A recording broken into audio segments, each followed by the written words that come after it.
It's International Day of Happiness today, and if you're in need of a little lift, you are in the right place. My next guest is known as the Joy Queen, Kat Gooch, a laughter yogi who's brought feel-good energy levels to festivals like Glastonbury Festival and the Happy Place Festival, and now she's here to help us all find a bit more joy in our day. Kat, welcome to the show. Oh, thank you so much for having me on. I am super excited to be here on such a brilliant day, such as International Day of Happiness.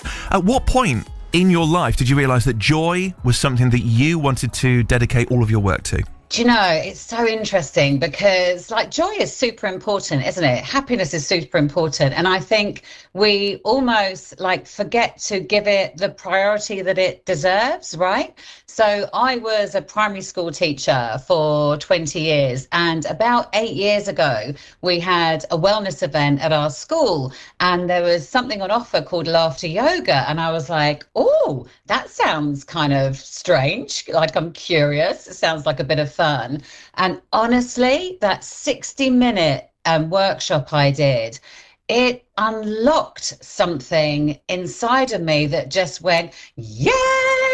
And it really reminded me how huge and incredible joy can be, and that we can actually be going through our lives without being really intentional about it, without seeking it, without deciding to choose joy, right? So that for me was, I kind of call it a bit of an awakening, really. Right. And it wasn't that I didn't find things fun and joyful or whatever, and felt any kind of particular lack, but it just was this, she's arrived, and joy is here for us to grab, right? Yeah.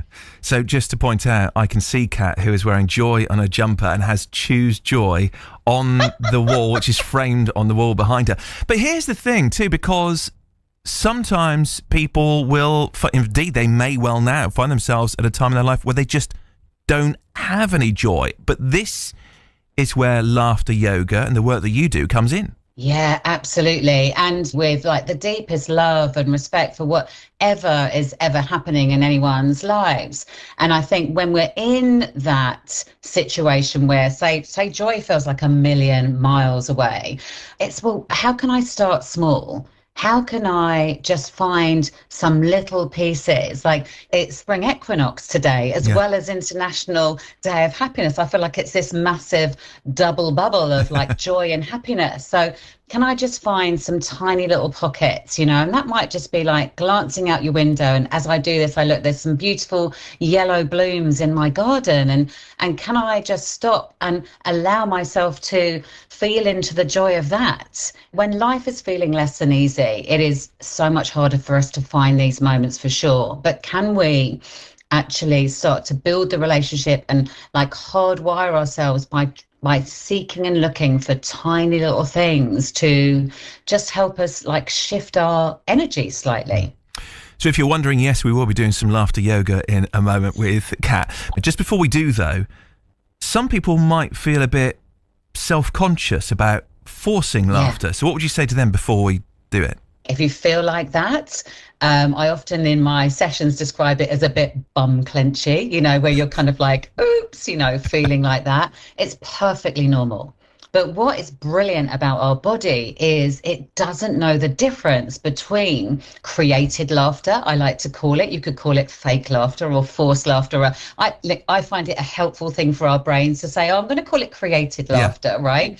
We lower the stress and we bring in the happy hormones. Where I typically start is with some laughter breaths. And I would love the listeners to give it a whirl too. You'll get the benefits from the listening, but from the participating, it's 10x, right? We'll breathe in through our noses. And then when we breathe out, we'll just allow some big hearty laughter. Just allow whatever laughter comes through. Okay, let's go. So we're going to take a breath in.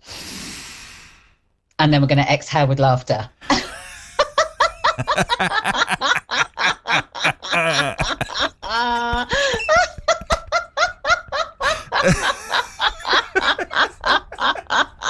It's making me want to laugh anyway. I'm forcing it first of all. But Well, let's move on to something else then. I mean, do we step this up a level now, Kat? What do we do? Yeah. Okay. So there is a brilliant exercise I love to teach called mental floss, right?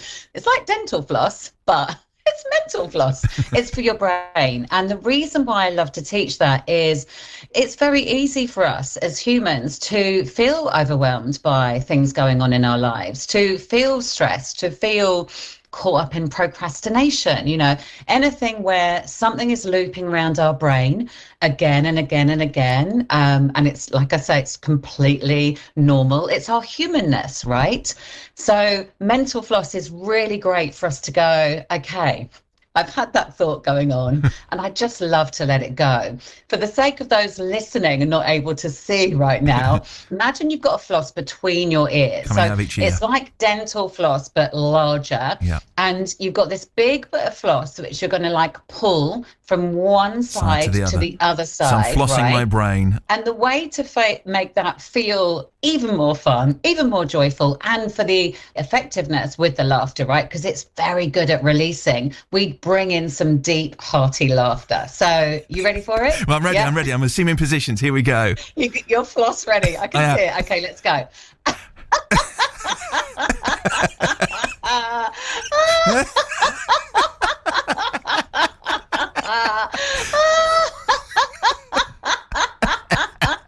See, I feel slightly mad, but incredibly happy. They're all joining in.